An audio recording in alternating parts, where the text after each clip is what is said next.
Welcome back to another episode of Taking Our Power Back, hosted by your favorite Dominicana from New York City, Alexa Alyssa.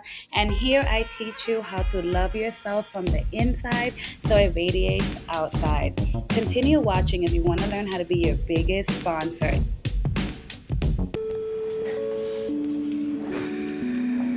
Let's hit it. Welcome back. Welcome back to another episode with Alexa Alyssa. So, my last episode, I spoke about how to speak more positively, and today we're talking about how to speak to yourself, about yourself, about your life more positively. And I know we've all seen affirmations and so much content about how to be more positive, but it's truly so hard when you've had a hard life. This episode is not going to be about how to be more positive and boom, your life is perfect. Because faking it truly only works for a limited amount of time. You really have to do the work to start believing that you are great. How do you know that you have negative self-talk? First of all, when things happen to you that are negative, you beat yourself up. You start saying like, of course this happened. Sigh. Why do I always make the same mistake? I am such an idiot. I can't do anything right. Why do I even try? Gosh. Double down on the negative experience that you had. Which I totally get. I used to do the same thing. Like, if I miss the bus, if I miss the train, or if I'm late to something, I'll start beating myself up. But truly, this doesn't help the situation at all. I do think there's some benefit about beating yourself up because you do need a reality check to change.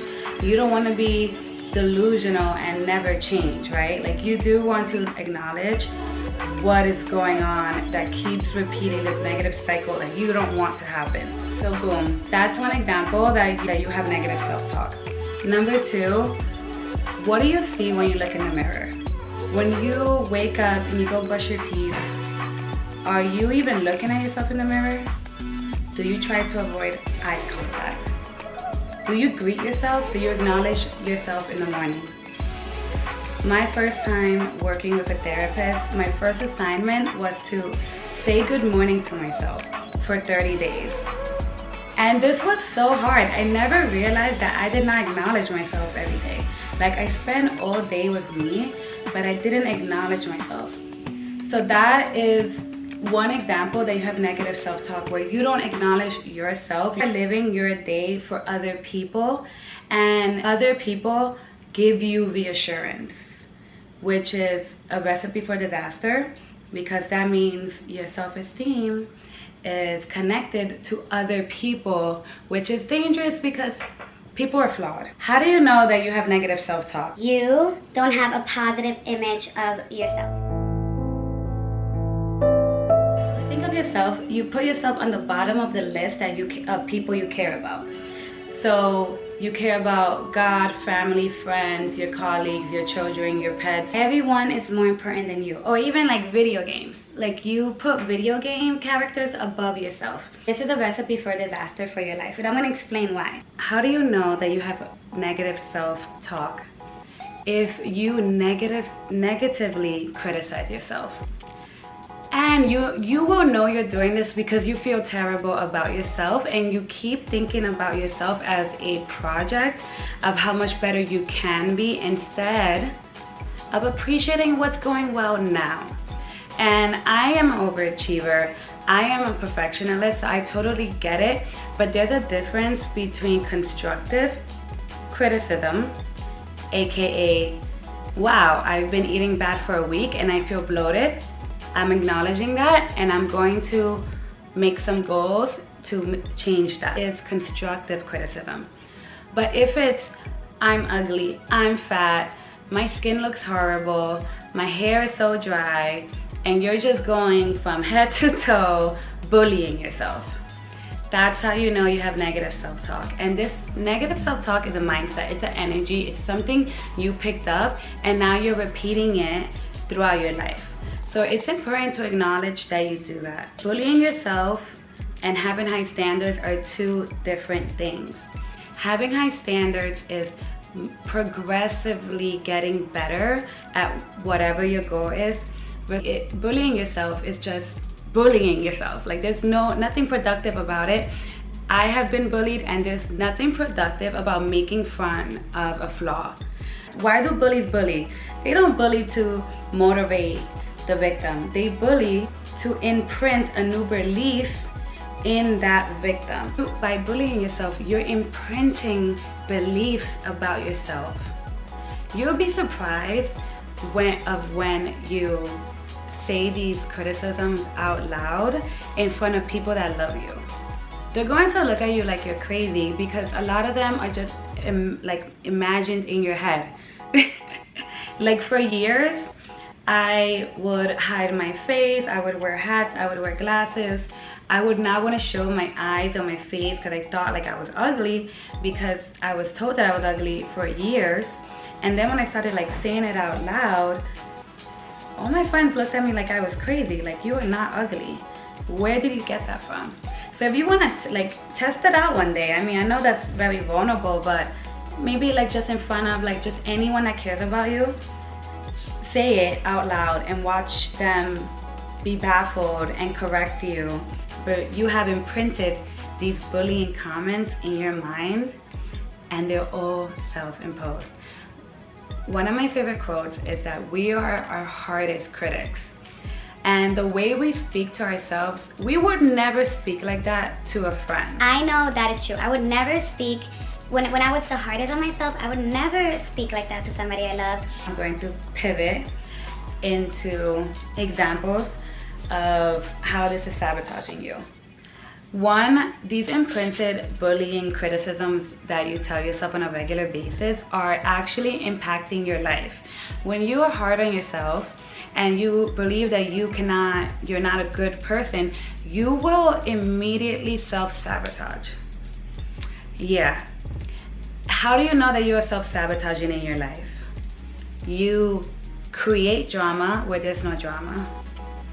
You don't try, you don't take risks, you don't apply to certain jobs, you don't go for an opportunity that can actually benefit your life. You hold yourself back and you play small because you believe that you are not capable, because you are telling yourself that every day. For example, I just didn't think I was that good. So I always applied to jobs that were like a support role versus the expert role. I was a coordinator and administrative assistant, which these are always like assistants to somebody that's actually like creating moves, like they're moving and shaking. And I always felt safe in that supportive role.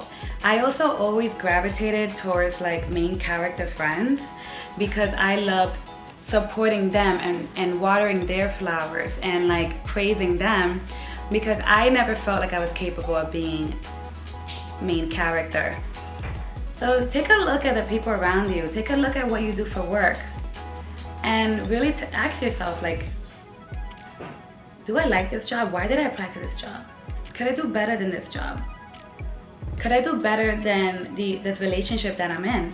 Did I settle for this relationship, or is this the relationship that I truly want from my heart and soul? That's another way that you know that you're playing small in life, is by your surroundings, by taking a look and really asking yourself, did I settle for this, or did I ask for this? Did I ask for this from a smaller part of me that feels like this is all I can receive, this is all I'm worthy of? Or did I ask for this from audacity? From like, what is your dream situation, and like, are you anywhere near it? That's how I would describe how negative self-talk is impacting your life on a daily basis. So how do you stop doing this? Back to the beginning of my video, I would recommend what my therapist recommended to me. Start saying good morning to yourself every morning for 30 days. It's going to feel weird. How do you snap out of this lifestyle? Because we don't like it. It's boring, it's keeping us down here, and we only have one life. So we're not gonna play small anymore. We're at least going to give it a shot. We're at least gonna go out swinging. I can't punch with my right hand today because I'm holding the mic. But yes, How do we snap out of it? I would start with what my therapist recommended to me. Start acknowledging yourself every day. Say hello to yourself while you're brushing your teeth. This immediately, like once you start acknowledging yourself and like living with yourself, you will immediately start being more gentle with yourself, because you will see yourself as a human. You will see yourself as somebody, you know, like a lot of us live in our bodies, but we're not conscious that we are human beings too. Like we will be so gentle with our pets, our family members, our friends, but with ourselves we won't. And it's not because you're horrible, it's just because you're not acknowledging yourself, that you're spending time with yourself. So that's step one. I would say start saying good morning to yourself, start saying good night, and start acknowledging yourself. Like, hey, you're spending the day with you. Wow, I woke up today. I'm Alexa, good morning, let's do this thing. Mel Robbins, one of my favorite self-help authors, she wrote a book, and one of her tactics was start high-fiving yourself every day.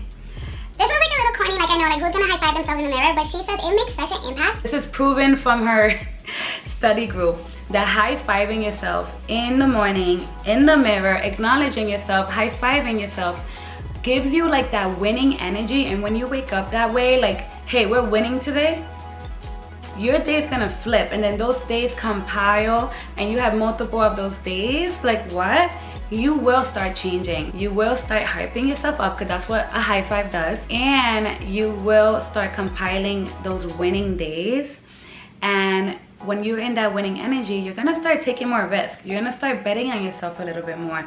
You're gonna start, you know, going, hey, you might talk to that person that you have a crush on. You might show up differently at work. You might just feel empowered. And feeling empowered is magical. Step 2, I would start journaling. I love journaling. It's very vulnerable, but the best thing about journaling is that you don't have to talk. You don't have to look at yourself in the mirror. You can sit in a safe space and just write. Leave it on the page and walk away. I think this is a great way to start shadow work and start unpacking those limiting beliefs, because it's like no pressure. Like no one's gonna review this. You don't have to talk to nobody. No one's ever gonna see it. You just walk away from the page. I mean, you know, hopefully you don't have intrusive people around you going and looking for your journal. And just start writing down, like, how do I feel about myself? This is truly how I feel about myself. For example, like when I started journaling, I realized that like I wasn't brave and I was super scared of like everything. And that is anxiety, like fear of the unknown.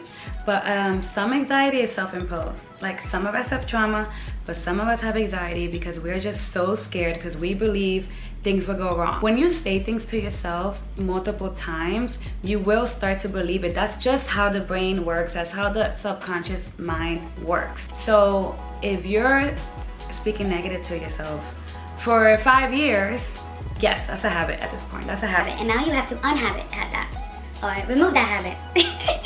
I just made up a word. While you're journaling, you can write down the opposite of what you believe about yourself for 21 days. If you think you're fat, start writing down, I'm skinny, I'm skinny, I'm skinny. Start writing it down for 21 days, keep going. At first, you will feel like an imposter, but let me tell you, everyone feels like an imposter at the beginning. I feel like an imposter talking into this microphone and talking to like my 37 subscribers. But guess what? Everyone started somewhere. Like Kobe, the first time he picked up the ball, he did not feel like a hero, or maybe. Step number 3 to stop bullying yourself and beating yourself up is going to be affirmations. I know, affirmations feel so corny in the beginning, but if you don't say them, then who will? Do you have that one friend who is so sweet and they always encourage you, and like whenever they do, it feels so good? It feels like you have just been showered in flowers. Start doing that to yourself, and start doing it to people around you. And I'm so sorry if you don't know what this feels like. Let me give you an example. You are so beautiful, first of all. Like, I don't even feel worthy of being in your presence. Yes, girl, you look amazing. Oh, how did I get so lucky? Girl, where's the red carpet? Because we need the red carpet for you. We don't deserve your presence right now. You look phenomenal. You look like a queen. You're glowing. You're glowing. That's how I feel. And if I was in front of you, I would grab a camera and tell you to pose because you deserve to. Everyone deserves to feel that way. And the only responsibility that you have in this journey of healing is to start doing that for yourself, and also start practicing complimenting other people. When you show love, it comes back to you. The more you show love to others, I mean, do it genuinely. I'm not telling you to go around like fake complimenting people. But it feels so good when someone acknowledges you in a positive way, or even like saying hi to a stranger or complimenting somebody on the Starbucks line. Practice positive affirmation. So the entry-level way to start implementing positive affirmations in your life is by listening to them. So I really love YouTube. You can type in like affirmations for success, affirmations for health, affirmations for relationships, affirmations for feeling more beautiful. There are affirmations on YouTube for everything. Like, I remember when I was manifesting a job, I would listen to affirmations about like, yes, they want to hire you. Yes, they can't wait to hire you. Just because like you need that positive reinforcement so you can start believing it. We manifest what we believe. So you cannot manifest from a place of lack, from a place of not believing. You can write down affirmations in your journal. So you can practice writing down the affirmations that you want to believe, which some of them are already true because you're amazing, every day. And then the advanced version, which is so uncomfortable, but it's like the advanced version, like Louise Hay, another one of my favorite spiritual authors, she cured herself from cancer. And it wasn't only the affirmations, but she would stand in front of the mirror every day and say she has a strong immune system, she's healthy, her body drains all disease, and she would visualize the disease like eliminating from her body. And no, this is not science and this is not medicine, but the mind is powerful. Sometimes it starts from believing that it is possible for you. So if you want to go for it, if you feel ready, stand in front of the mirror, write down 5 affirmations, and repeat those affirmations while looking at yourself in the mirror every day. I've done this. It is truly so powerful. And at first, you're going to feel like an imposter. At first, it's so uncomfortable.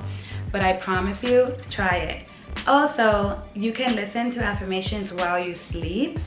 One of my favorite YouTubers is Dylan James, and he has 8-hour sets of affirmations for everything. I remember for like 3 months, I was listening to I'm a lucky girl affirmations. And I truly felt like a lucky girl every day after listening. While we sleep, we are repeating, like our mind is basically implementing and like remembering what we last thought about before we went to sleep, the subconscious mind.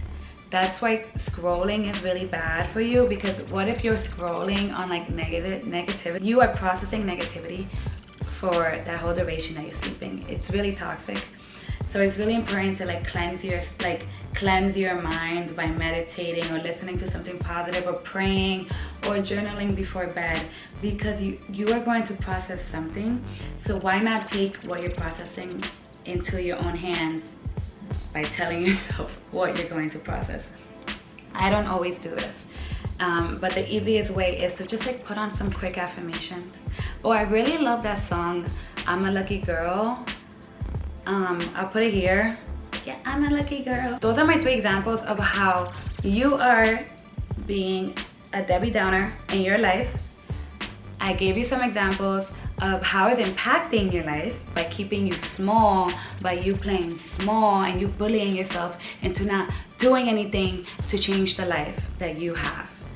And I gave you 3 tools to start using today. Even if you just take one of them away, I would just take away the one where you look at yourself in the mirror when you wake up and acknowledge yourself. It's small, it's easy, but it makes such a huge difference. Be nice to your friends, but be just as nice to yourself. You deserve it. You're going to live your whole life with you. Be gentle. This is Alexa Alyssa. Thank you for listening. There's so many of these coming, okay? Mwah! See you soon. That was so cute. Yeah? Oh, thank you. I don't know if I'm nervous. Yeah. Don't be nervous. You sound great. Oh my god, you look, your hair.